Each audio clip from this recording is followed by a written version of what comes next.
Best Medicine Season 1, Episode 4, Review. Some rules were made to be bent. By author Laura Noack. Best Medicine has become a delightful dose of witty drama that I look forward to weekly. It's charming, and I am always intrigued to learn more about the characters. Best Medicine Season 1, Episode 4 detailed 2 different arcs. It was the day Blaze, the wilderness instructor, taught survival skills, and it was hilarious to watch the ladies swoon over him. In a twist of fate, he became injured, and it was challenging to treat him since he lived off the grid. I often grow tired of the Port Wen residents turning against Martin, and the food poisoning case was complex, but he should have investigated more before reporting the Salty Breeze. That case taught Martin the importance of honoring the community and being there for his new friends. I loved how his attitude evolved from the start of the case to the end of All the World's Ablaze. I enjoy how Best Medicine tackles mundane medical issues like food poisoning. It was ironic and funny that the gossipy teens were harassing Martin when they began throwing up. He was the reason they got sick, and for once, they weren't so smug. While Martin probably shouldn't have jumped to conclusions, he's a doctor. His goal was to keep people safe and healthy, and he had just seen 4 cases of food poisoning. He was in an awful pickle, and I beginning to understand why doctors aren't popular. Part of me agreed with Martin for getting the Salty Breeze checked out, but since it came back immaculate, he shouldn't have mentioned the dig. While it may have been a safety hazard,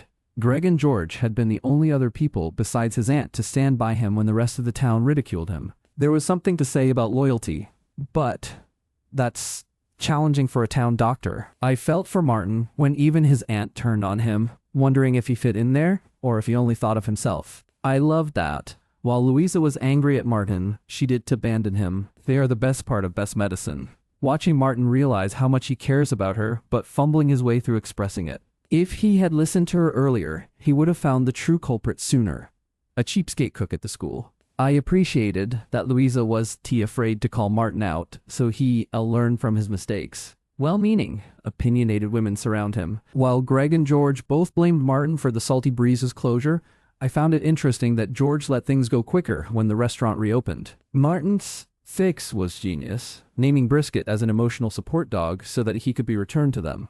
It was a win-win. The Salty Breeze reopened, and Martin admitted he did have to be as rigid all the time. I am anxious to see if this new mindset will stick, or if it will always be the town versus Martin until he accepts Port Wen's local traditions and oddities. I was intrigued about the survivalist since we saw a brief bit of him in the Best Medicine official trailer weeks ago. I had not expected an entire day devoted to him, but it's Port Wen. I loved the lengthy montage of every woman fixing their hair and makeup to impress Blaze. When Blaze came out of the woods, it reminded me of a photo shoot or a calendar pinup. He looked gorgeous, and I could fault the ladies for swooning over him. He looked like a Greek god, and it seemed like every woman pretended to be helpless so that they could get alone time with Blaze. It was hilarious how happy Blaze sounded about Louisa and Mark breaking up. While he was polite to the other women, he really only had eyes for Louisa and kept choosing her as his partner when volunteering. It cracked me up how jealous Mark and Martin seemed of the attention Louisa received. They almost left when Blaze got bombarded by the women and became injured.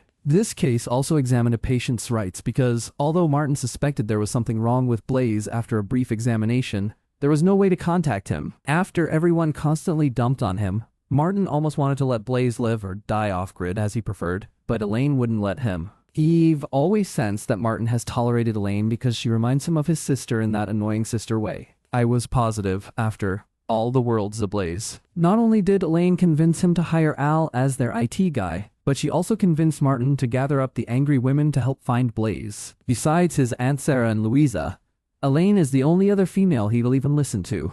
Hopefully, he will listen to her about women, since he does know how to read a room and needs help if he's going to win over Louisa. I also found it hilarious that Martin found Elaine's mom's fiancé as dumb as Elaine did, and that allowed them to bond. It was the first time I've seen Martin comfort and relate to someone else, but he does understand loss and moving on. It seemed like a pivotal moment for them, and maybe he'll treat her a little kinder from now on. I loved that Martin escorted her to the wedding, as it showed everyone that he had a softer side.